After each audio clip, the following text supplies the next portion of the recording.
Hello and welcome to the latest Royal Roundup from TalkTV. So pop the kettle on. This is The Royalty. I'm Sarah Hewson.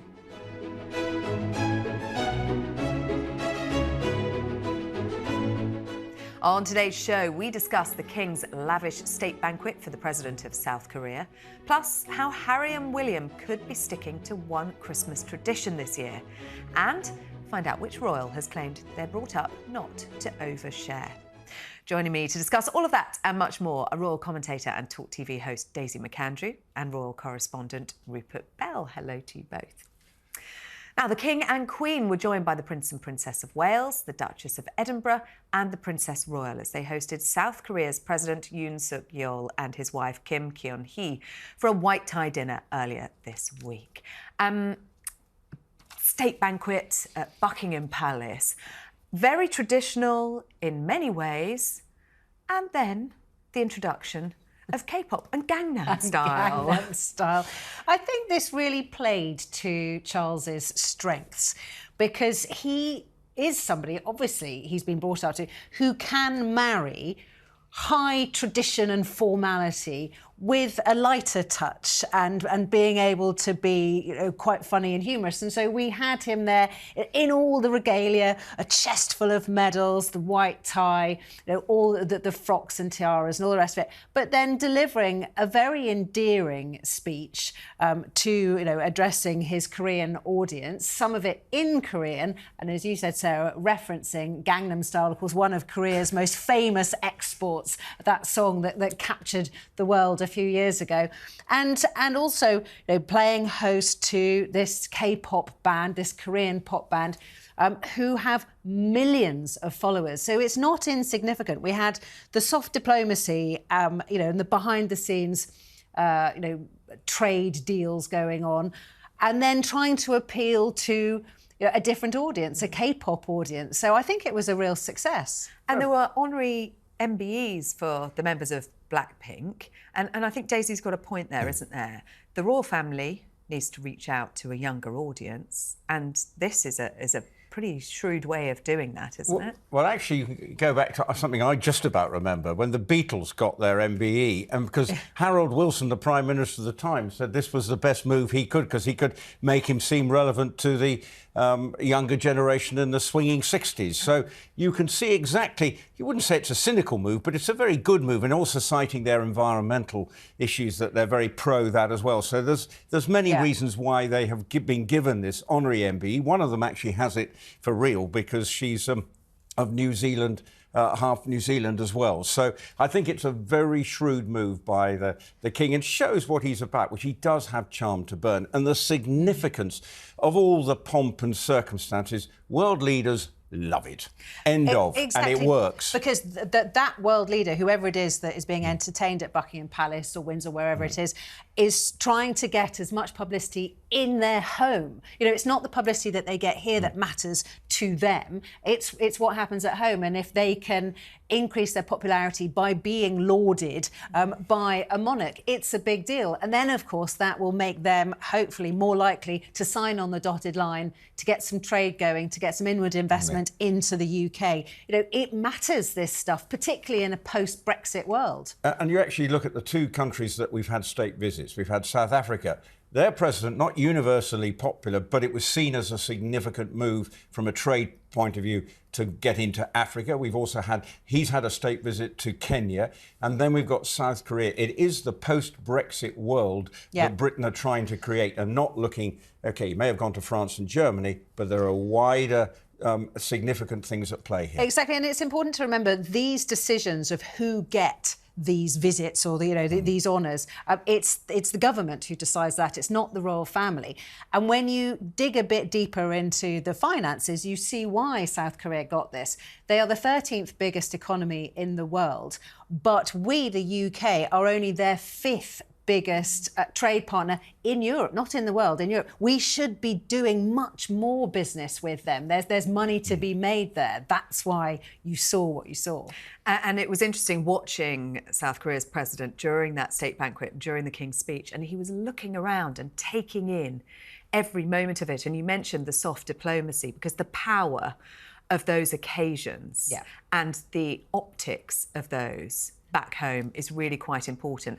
And talking of optics, we have to talk about the dazzling array of jewels, the dresses, Daisy. I would ask you, Rupert, but you already told me you weren't on duty today. You're both much better qualified. All I'll say from a male perspective, they both turned out well. They all looked amazing. There was a lot of bling on show, which, of course, that's the occasion to bring out, to raid the jewellery safe.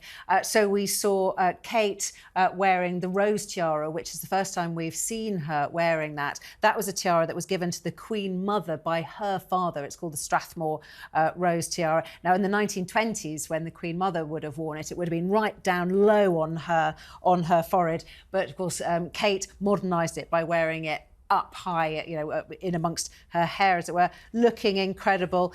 And actually, Queen Camilla looking fantastic in that red velvet. Yeah, a Fiona Clare red velvet dress, and the tiara and necklace, the rubies. Yes, she brought it all out for the state banquet. And then, of course, we had politicians, wives. You had Samantha Cameron, the new Foreign Secretaries, Lady Cameron. Now she was wearing one of her own designs, the Seffin. We had the Prime Minister's wife, I thought, looked really fantastic in her red satin frock. And then we had some recycling. We had Sophie wearing the dress that she'd had made for the coronation. So perhaps a bit of a nod to the King's desire to see, green credentials being burnished. When else are you going to wear your coronation dress again? And Princess Anne wearing a brooch that had been given to her by her brother for her wedding to Captain Mark Phillips. Exactly. And some people say, we read too much into... Well, I may be one of those. I think I'm sorry to rain on your parade, but sometimes probably just thought I'd like to wear it. But maybe you're probably right. Everything is thought out, so I'm sure there is an element. But sometimes... Well, we know that the Queen definitely sent messages, particularly diplomatic messages, with her choice of brooch. So maybe Anne is continuing that, and this was an affectionate message sent to her brother. And in terms of everything being thought out, right down to the menu, so they had a warm tartlet of soft poached egg and spinach puree, breast of Windsor pheasant, so very much keeping it local. Mango ice cream bomb for dessert, and English wines as well. The one thing that's happened, I know it's like we're talking, it's a royalty podcast. English wines have had a huge renaissance. And the other day, I'm going to name drop here, I was with Michel Roux in La Gavroche. As you do. As you do. Sorry to name drop from a great height. And actually, he was talking about he now looks for English wines. We are no longer producing vinegar. We are now producing really high-quality English wines. The only thing that's missing about English wine is a proper name for it. You know how there's Prosecco, there's Champagne. Every other country has a name. Ours is called English sparkling wine. We need a proper name for it. There you go. If you're watching and got some suggestions, you can put them in the comments below. Well, there'll be plenty of wine being drunk, won't there, on the Sandringham estate at Christmas this year, but major alterations are being made to the royal family's Norfolk Christmas celebrations this year, the first significant change since the passing of Queen Elizabeth. King Charles and Queen Camilla will stick to the tradition of attending church on Christmas morning on the Norfolk estate with the Prince and Princess of Wales and other senior members of the royal family. But the guest list of those attending Christmas lunch back at Sandringham House is being altered, and it will include many members of Queen Camilla's family for the first time. Rupert, they're a blended family, and they're all going to be coming together for Christmas at Sandringham. Must be one heck of a big dining room. I think they're having to change. They're having to move. They're having to move the location, as in move from a smaller dining room to the ballroom, I think. Well, and what a table. But actually, what it does show is how it's important the King views Queen Camilla's extended family and what it means to her and how important it is to her, because he knows she's given up an awful lot, but he does not want her to miss out on what she would normally be doing with the rest of her family. And I think it's a perfectly normal thing to be doing because they have the room. So I actually think it's a nice touch. And you've seen how important it is at the various things we've seen, the coronation or even at the state opening. Members of Camilla's family are very prominent, whether it be pages. So I think it's a perfectly understandable decision that Camilla's family can come and enjoy Christmas, because it does seem a bit harsh, doesn't it? You've got to turn up, because we probably have to decide where we're going to spend Christmas. Well, exactly, and this was the thing. The first sign that the royals were moving in line with the rest of us, with, as you said, a blended family, was actually when, you remember when Kate and William announced that they would do what most married couples do and try to alternate Christmas and go and spend some Christmases with the Middletons and some Christmases with the royal family, and everybody was, oh, how can you snub the Queen? Because they were just being, good children, to all the in-laws and the grandparents. And I love the fact that Camilla's inviting her daughter Laura and their 3 children and husbands, so that's 5, then plus 4, Tom Parker Bowles and his 2 children and wife. So that's 9 extras for Christmas. There's even... And her sister Annabelle Elliott. And her sister Annabelle Elliott, who we understand, who's a Queen's companion, what used to be called a lady-in-waiting to the Queen, very, very close, had a starring role in the coronation. And we understand that she's, by trade, she is an interior decorator, and apparently she's upgrading some of the bedrooms at Sandringham, which aren't quite up to scratch. You can imagine they might have got a bit tired over the years.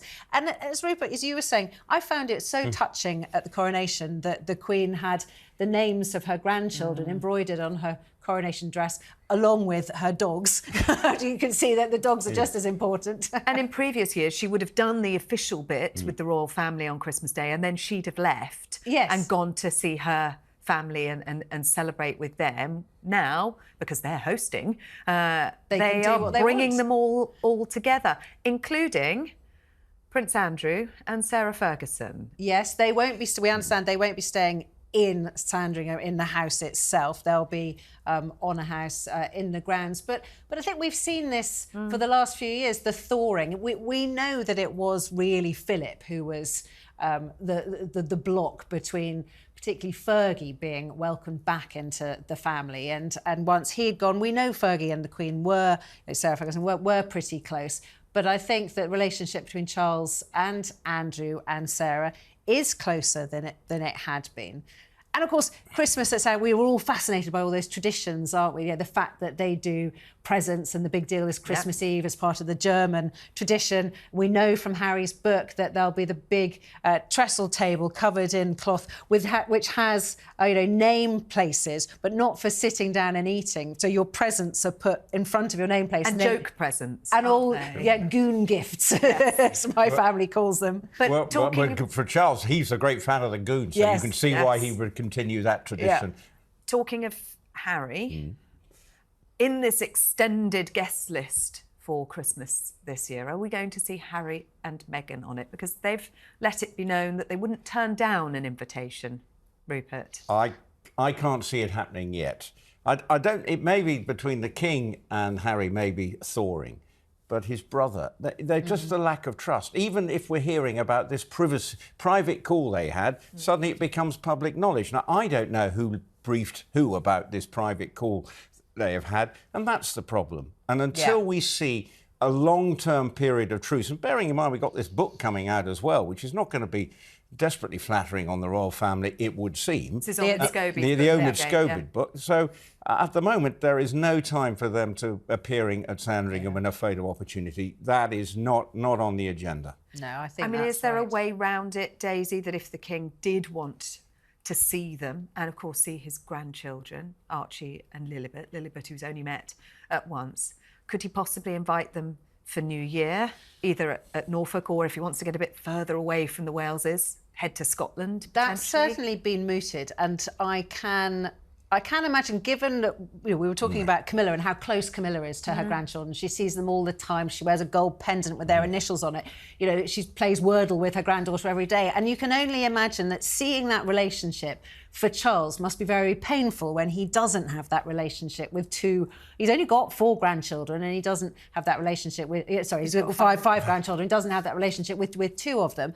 I think that must be very painful for him, and it has been mooted in some of the papers, as you were saying, Sarah, that perhaps yes, Christmas is probably too tricky, but maybe New Year, when Kate and William, the 3 children, will have left Sandringham, they will have gone back, home. That maybe that might be an opportunity where Harry and Meghan could come over.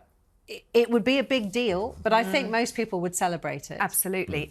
Now, one thing that did happen last year, despite all of the tensions, is we understand that Harry and William did exchange Christmas gifts for the children, for the cousins. Well, that seems a good thing to do. It may be thawing, because we know families are complicated, but somehow you think, right, I still will give a present to the children, because it's not their issue. And we'll try and have a period, make it as normal as possible. And I think giving presents to each other's children seems to me to be perfectly reasonable and a normal thing to do, whatever the situation. There may be uncomfortable between William and Harry, but let's try and make it as normal, because they will be cousins for life. And then, eventually bridges may be built, and it'll be business as usual. Well, that's exactly right. Of course, we've been talking about the importance of, a grandparent-grandchild relationship, but the importance of a first cousin relationship, particularly when you are royals. When, we know, having heard from various royals, that you do feel very separate, and you do wonder who your real friends are, and you wonder who you can trust. Who you can trust. And they have always been able to trust their first cousins. We know that Eugenie and Beatrice have always been really close to Harry and William, and the other cousins as well. And you just think how sad that those first cousins aren't going to have that when they grow up, unless things change. And you actually see that Eugenie and Beatrice, with all the problems with their father, they still manage to have a completely normal relationship with the rest of the royal family, which is only a good thing, because families, we all know, are very complicated, and this one just gets at times more complicated than most. And the thing I like is that the king is building a strong relationship with William and William's children by spending more time there, and reflects. And I'm sure it's painful that he can't see his others, and I'm sure he would be desperate to find a way to get it sorted out. Yeah, agreed. And he's in his mid-70s. Now, of course, if he lives as long as his mother, he will hopefully have another 20 years. But anybody in their mid-70s is beginning to think about how much time they've got left to spend with grandchildren. Prince Harry and Meghan stepped out in Canada this week for an ice hockey game date night. Harry took to the ice, where he made the ceremonial first puck drop before returning to his VIP box seat to watch the remainder of the game. And when you looked at them, they were really relaxed, weren't they? They were dancing, they were cheering, they were caught on the kiss cam at one moment. They didn't kiss, but they laughed and they smiled. Why are they there? I think, well, they're there because that's the next venue for Invictus Games. But I think it's very clear that Canada is somewhere that they both hold very dear in their hearts. It was where Meghan was living, of course, when she was filming Suits, when they first met. When they first ran away from the UK, they went to Canada. They obviously feel very relaxed, very at home there. They were the guests of the chap who first introduced them. So again, somebody who they feel very, very comfortable with. So I think you just saw them at their most relaxed. And when you see them at their most relaxed, they look very, very happy. They're full of public displays of affection, which, of course, is lovely to see. Well, that's quite normal, the kiss cam thing. It's great fun, entertainment. And yet you know that they're going to be the spotlight's on them. But it's important. We've seen him go to a couple of concerts, and inevitably we've seen photographs of him. I can't remember, who did he get? Looking grumpy. Checking his phone, looking grumpy, and you think, I'd be delighted if I was there. So I think, they're back out on the public stage. Ice hockey's probably more his, I don't know whether he didn't like the concerts he went to, but they were zipping in and zipping out. This looked like they were genuinely enjoying. And having been to ice hockey matches, they are great entertainment. And it's easily, if you're supporting a team, to get caught up in it. So fair play to him.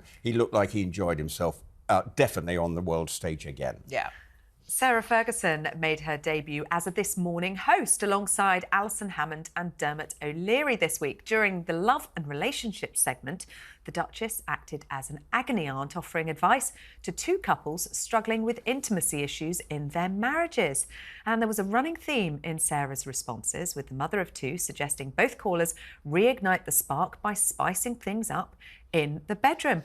What did we make of her performance on This Morning? We know that she's game for a laugh, and there were some quite unkind reports in the papers saying... Yeah, she did divide opinion among So some I viewers. had already read quite a lot of negative coverage before I got around to watching it a couple of days. So I didn't watch it live. I watched it a couple of days after it went out. And actually, I thought she did absolutely fine. Yes, her reading of the autocue was a little bit clunky, but for heaven's sake, it's difficult for the best of us. She doesn't do it every day. She doesn't do it every day. She was, she came across as very warm, I thought. She was promoting some of the causes that she really cares about, like defibrillators. She had a section talking with a dog expert about how Mick and the other corgi who she adopted were settling into the household. So you did get a few nice insights into what was going on. They'd been grieving for the Queen. They'd been grieving for the Queen, and one of them was terribly bossy. And all of that stuff was nice. Then there was, as you said, the phone-in about some marital or relationship issues, and her answer did seem to be go and buy some sexy undies. And she talked about leaving love notes in a former partner's squash shoes. She said that she used to love getting little notes, and that she used to leave notes. She said in someone's squash shoe. We imagine that was in Andrew's trainer. Actually, it was all quite sweet. I thought it was pretty harmless stuff. I've got to admire her tenacity. Yeah. Her ability to have everything coming at her, but she keeps on bouncing back. And she has had throughout the time, there always seems to be high times. Then she gets sort of the brickbats coming back at her, and then she's been obviously recovered from cancer as well. I just admire her pluck and fortitude. And if she's going to be offering advice, take it in good spirit. I hope the couple feel that they've gone and bought whatever they needed to buy to spice up their life. Is this a longer-term thing? There's been some suggestion that ITV were trying her out as a potential replacement for Holly Willoughby. I very much doubt it, but she clearly wants to be out there. And I was reflecting when I was watching her that actually she's always been the same person. But when she first came on the public scene, almost the public and certainly the royal family weren't ready for her. She was very ahead of her time in that she always spoke her mind. What you see is what you get. You see is what you get. And in the past, people thought, oh, she's terribly vulgar. Now, of course, we don't think in those terms so much anymore. I mean, some generations might, but now we just think she's kind of fun. She says things that pop into her mind.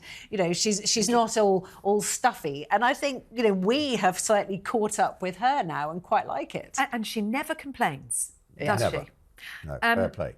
Which brings us on to the next item we're going to talk about, which is her daughter, Princess Eugenie. And she has said that members of the royal family are brought up not to overshare. This was in a podcast interview. She said, "We've always been taught that the world doesn't need to know everything about us." I also remember them saying, and I think it was Sarah Ferguson saying to her daughters, put a smile on your face. It doesn't matter what you're feeling inside. No one wants to see a grumpy princess. Yes, with her diamond shoes. Yes, exactly. That get out there, smile, don't complain, and don't overshare. I mean, I thought this was quite an endearing interview she did. She has her own podcast, which is solely and specifically about modern-day slavery, so very serious subject matter that she is passionate about, and she set up her own charity about that. And she talked a bit about the things that that she cares about and that she tries to promote. But it was really a very personal interview,